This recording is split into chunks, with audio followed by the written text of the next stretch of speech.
warbixin ay soo saartay United Nations ayaa musuqmaasuq ku eedeysay madaxda ugu sarsareysa dawladda Soomaaliya. 2011 saddexda xafiis madaxweynaha, xafiiskiisa, ra'iisul wasaaraha iyo gudoomiyaha baarlamaanka waxaa ku baxay lacag gaaraysa $12 milyan.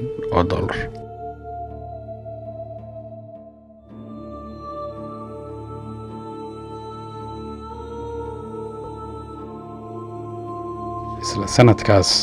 ciidamada dawladda oo 10,000 dagaal adagna ku jiray waxaa ku baxay marka qarashkooda la isku dardaro $13 milyan. aqoonyahan Soomaaliyeed oo waqti badan geliyay warbixinta lagu eedeeyay madaxda Soomaalida ayaa noo waramay hadaladiisii waxaa ka mid ahaa: waxaan rabaa horta marka ugu horeyso inaan ka hadlo muxuu yahay musuqmaasuqa. musuqmaasuqa anigu saan aaminsanahay ama adduunka oo dhan laga aaminsan yahay waa cadow hor istaagi kara bulsho meeshay hiigsanayso, ha noqoto dhan siyaasadeed, ha noqoto dhan dhaqaale. wuxuuna hoos u dhigayaa maaragtay dawlad wadaagga, wuxuu ka hor istaagayaa dhan kastaba. waa cadow bulshada especially in dadka Afrika ku nool hor istaagan, dhaqaalahoodana aad runtii si xun loogu isticmaalo. taasna waa mid ay Afrika oo dhan maaragtay runtii ay dhibaato weyn ku tahay haddaan laga hortagin. musuqmaasuqa yaa isticmaala marka. musuqmaasuqa waa marka aad qof madax ah oo u isticmaalo darajadiisa in uu dan qaasa ku fishado wuxuusan xaq u lahayn. musuqmaasuqa waxay noqon kartaa eexashaday geli kartaa, waxay geli kartaa qof markaa u waxaatid maxaad geli kartaa hanti dawladeed ama hanti ummad Soomaali ama ummad kastoo adduunka ku nool marka aad ku takrifishid oo u isticmaashid hantidaas personal. wallahi nasiib darro horta haddaan runta ku sheego waxaan reportkani waa la soo maaragtay si qarsoodi ku soo baxay.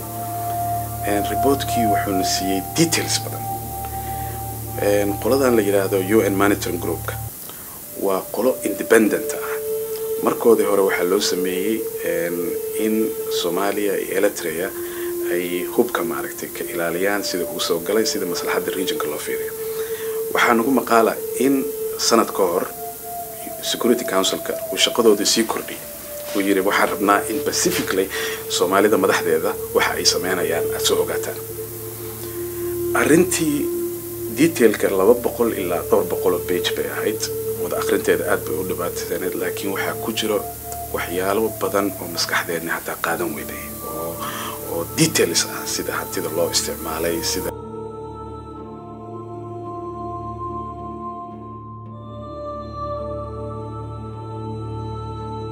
intii u dhaxaysay sanadkii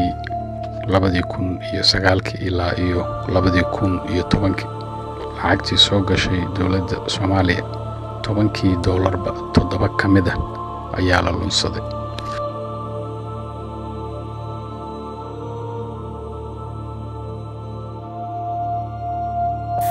ayaan darro waay. arrintaasi waxay nagu noqotay anti corruption-kan sida uu socdo detailka waxay nagu noqotay wax cajiib ah oo Soomaaliya oo dhan niyadda ka jabinayo. sababta aan taas u leeyahay Ilyas waxa waaye abaartii hadda for example abaartii waxaan marqaati ka ahayn in ilmaha naga yaryaraa maaragtay ay baabuurta dhaqaayeen oo iskoolaadka ay ka soo baxeen oo lacag ay u aruurinayeen ummadooda.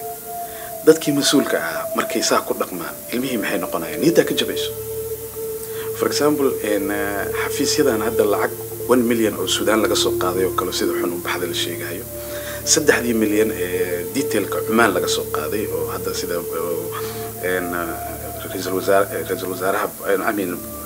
ra'iisul baarlamaanka sida loo isticmaalay, bangiyada la geeyay, sida loo maaragtay habkii ku soo baxday.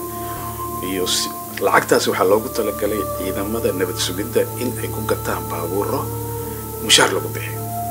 lacagtii jarankii meesha maaragtay wuxuu leeyahay aniga lacagtii waxaa iga qaaday hebel 10,000 kaliya iga soo gaartay, ma aqaan meeshii laga bixiyay. waqtiga la sheegay in la lunsaday hantida shacabka waxaa gaajo u dhimanayay Soomaali fara badan. 40,000 oo carruur ah ayaa u dhimatay gaajo. Waxaa loo waayay cunto ay cunaan.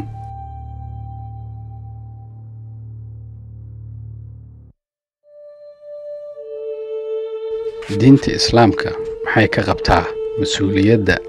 ay hayaan madaxda iyo dadka ay madaxda u yihiin? waxaan ka wareysanay Sheekh Xasan Jaamici, hadaladiisina waxaa ka mid ahaa marka Sayyid Umar taariikhdiisa markaad akhriso markuu madaxweynaha ahaa waxaa dhacday maalin maxkamad soo la fadhiya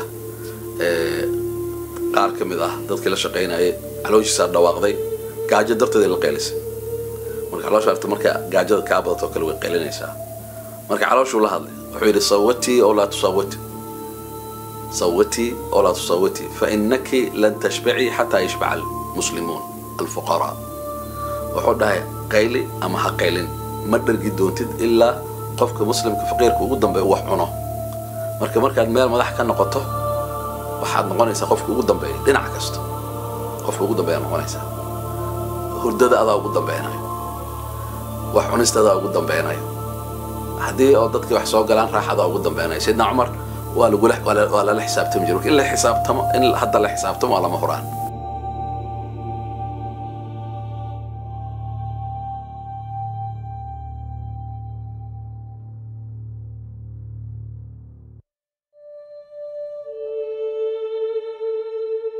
cabdicasiis xasan oo muddo dheer Soomaaliya uga shaqayn jiray idaacadda Reuters baaritaano badanna ku sameeyay musuqmaasuqa madaxda Soomaalida warbixino badanna ka qoray waqtigaas gaar ahaan lacagta lagu daabacayo wadanka Suudaan ayaan ka wareysanay warbixinta cusub hadaladiisii waxaa ka mid ahaa arrintan aniga ma aha wax igu cusub surprise ah sababtoo ah muddo aan Soomaaliya inta ka shaqeynay waxaan fiirin jirnay arrinka corruption-ka Soomaaliya heerka uu gaarsan yahay Soomaaliya inay 5 sano oo isku xigto liiska international transparency iska daba gasho macnaha wax iska imaaday ma ahayn waxa keenay factors badan oo ay ka mid yihiin maamulka hantida dadweynaha siyaasadda xasiloonida arrimahaas oo dhan markii la isku dardaray macnaha wadanka corruption-ka heerka uu ka gaarsiisan yahay inuu noqdo 5 sano wadanka koowaad ee adduunka ugu musuqmaasuqa badan waxaa aad la yaab arrin aad la yaab leh oo ah in macnaha madaxdii sare oo Soomaalida qof ka nadiif uusan jirin laakiin surprise nagu ma ahan in musuqmaasuq uu ka jiro Soomaaliya waana wax cad arrinta ku saabsan reportkan cusub reportku wax badan uu ka farqaynaya laakiin mid kaliya oo anaga nagu weyn waxa waaye oo qof walba maskaxdiisa la fajacdo in qof ka nadiif uusan jirin horta aniga waxaan ka shaqeynay gudaha Soomaaliya dadka aan la kulmay oo arrimahan corruption-ka marka aniga baaritaan ku sameynay madax sare oo bangiga dhexe wadanka kamid ah ku jiray arrinka taabacada lacagta kale markii la soo qaado oo $150 milyan oo dollar lacag gaaraysa lagu daabacayo dalka Suudaan waxaan iyagu cusubnahay January 2010 ayay ahayd markaan la hadlay gudoomiyaha bangiga dhexe Bashiir Ciise oo arrintan uu iga warramay soo Nairobi joogo maalinta uu ii warramay gudoomiyaha baarlamaanka ee hadda Shariif Xasan Sheekh Aadan xilligaas wuxuu ahaa ra'iisul wasaare ku-xigeen iyo wasiirka maaliyadda wuxuuna ku sugnaa Khartoum asagoo ku jira wada hadallada lacagtan lagu daabacayo wasiirku fasax kama haysan laamaha loogu talagalay inay lacagtan nidaamka marsiyaan inta la soo daabacin ka hor sababta lacagtu waxay u baahan tahay marka la daabacayo baarlamaanka Soomaaliya inuu approve gareeyo waxay u baahan tahay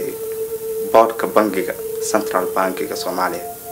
inay ayaguna approve gareeyaan saxiixa lacagta fuulay gudoomiyaha bangiga dhexe iskale gudoomiyaha bangiga dhexe xilligaas wuu diiday lacagta in la daabaco sababaha uu ku diidana waxay ahayd in lacagtan ay sicir bararka wadanka ku kordhinayso wuxuuna tusaale ku filan u siiyay wasiirka maaliyadda xilligaas in lacagtan ay dadka masaakiinta noloshooda burbur ku tahay sababtaa khibrad ku filan laga haystay lacagtii 2000 kilo soo daabacay oo xilligaas waxaa doolarka Soomaaliya lagu sarifay 700 kun oo shilinka Soomaaliga oo kale wax yar oo ka kormari jiray 50 kun marna 10 kun oo shilin oo hoos u dhici jiray xilligaas noloshu waa deganay lacagtii marka gudoomiyihii ku qancin waayay madaxdii sare wadankeena lacagtan la daabicin si ay marka iyaga ay u keensadaan qof lacagta u approve karay oo daabacada ugu sii socdaan waxa shaqada laga eray gudoomiyihii bankiga dhexe oo arintaas ka soo horjeestay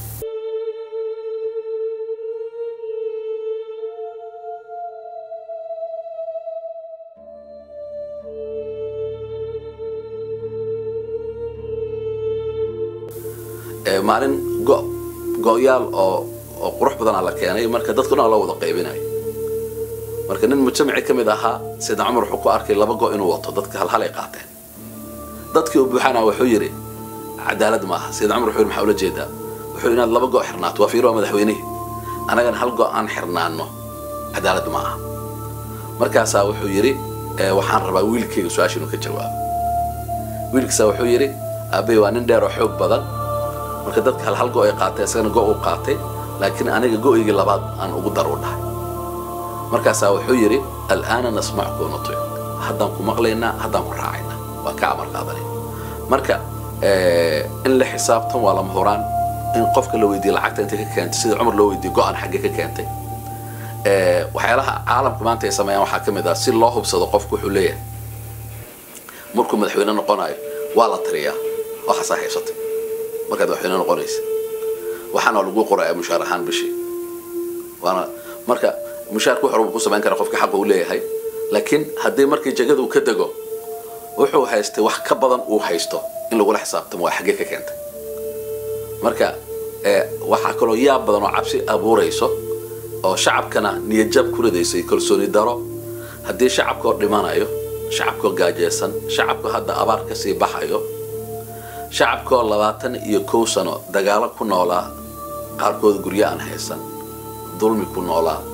haddii ay arkaan ruuxii la rabay inuu iyaga samata bixiyo inuu ka dulma caashayo shacabku way shakinayaan yaa badbaadin kara marka waxa leeyahay ku kala haduu yimaado saano kale u dhaqmaya laftigiisa marka arintan xisaabtanka marka diin ahaan saan ku soo sheegay waa amaano weeyaan oo ilaahay qof kasta kula xisaabtamayo haddii amaanadaas marka aan la dhigin meeshii loogu talagalay آخر اللي بيكينيسا لبويني كينيسا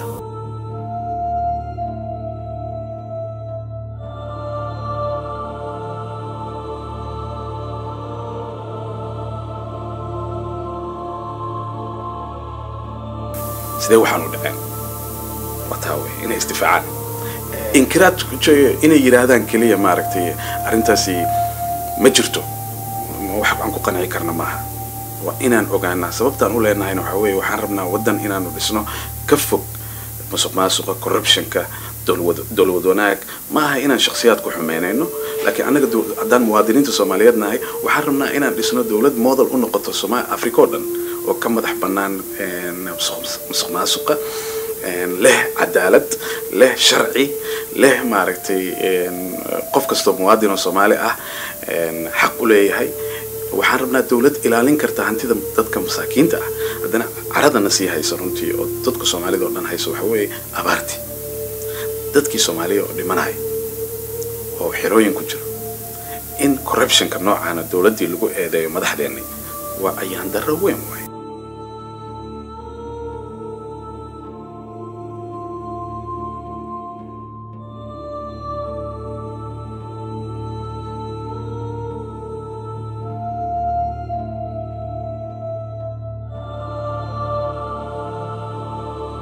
marka for example hadda madaxweynaha kale accusation kiisa waxa kamid ah inuu passport si ninkii burcadbadeedka ugu weynaa waxa kamid ah in familkiisa reerkiisa hebel ilmaadeeradiisa ay lacagtii dawladda oo dhan ayaga ku qoran yihiin oo u soo qaadaan oo bil hoos bay u sii dhacayaan waxa kale oo wali meesha ku qoran in maxaa la yiraahdaa waxa soo dhan waa inuu ka jawaabo way iska difaaco uu yiraahdo waxaan ma jirto prime ministerka waxaa la leeyahay milyankii dollar ee ka timid Southern Sudan sida ay ku baxday waa inuu ka jawaabo milyankii sida u baxday mushaarka sida loogu bixiyay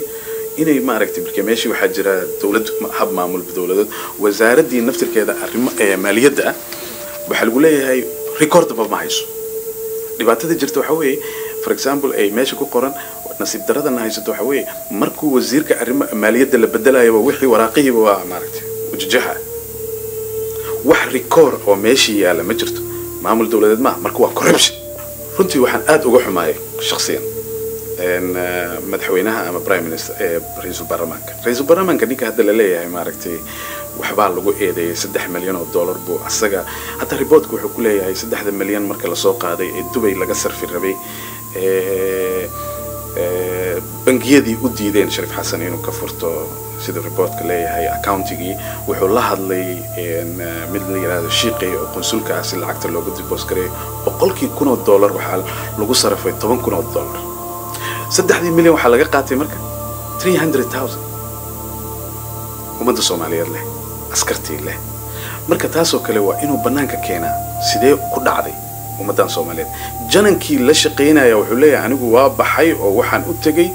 in aan maaragtay 10 kun kaliya iga soo gaartay lacagtii oo ku filan ma garatay taasoo kale waxaan rabnaa marka tan aniga asaga personally aniga aan ninkan madaxweynaha ayaa u leeyahay ninkani hadda prime minister ra'iisul baarlamaanka wuxuu ka yimid dadkii baahnaa dhulka abaarta dishay dhulkoodiiba ku yimid kursigu power sharing ku fadhiyo waa kursigoodii way dadkiina waa baahan yihiin waxay ku jiraan xirooyin asagana taas lagu eedeena marka taas runtii anaga naftirkeena mas'uuliyad gooni baa naga saaran inaan ranaano see ku dhici kartaa taas